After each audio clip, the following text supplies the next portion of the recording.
2023年版本關於我嘅 Q&A 嘅。最近係咪戀愛呢？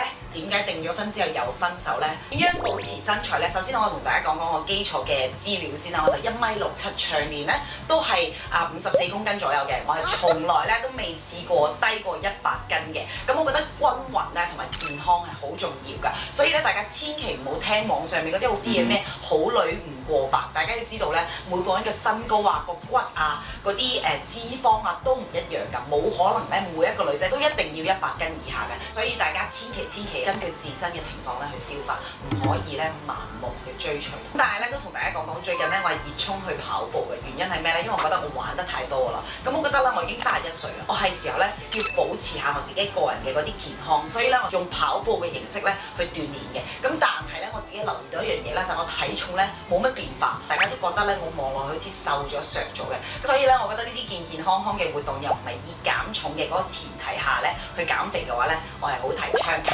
點樣變得自信呢？3個字：愛自己。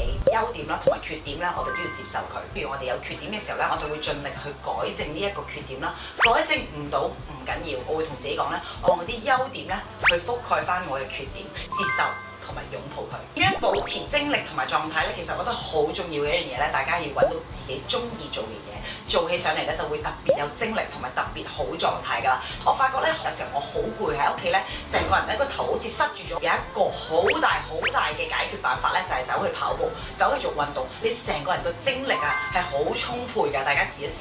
仲有一樣嘢咧，就係做好時間嘅規劃啦。呢一個咧係我做博主差唔多6年以嚟累積翻嚟嘅經驗嚟㗎。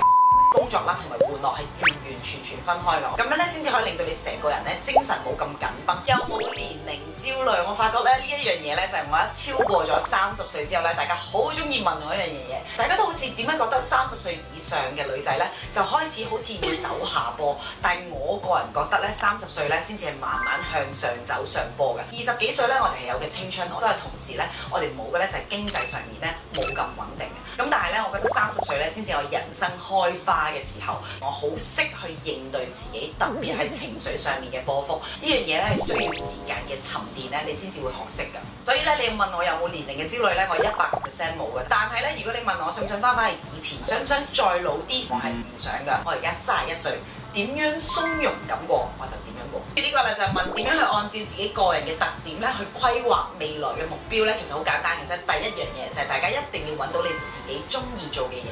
第二樣嘢咧就係大家一定要清楚自己性格入面最大嘅優勢，而且咧你將呢個優勢咧最大化咁去應用。第三樣嘢啦就係揾自己擅長做嘅嘢，咁你擅長咧先至可以堅持一直咁樣做落去㗎。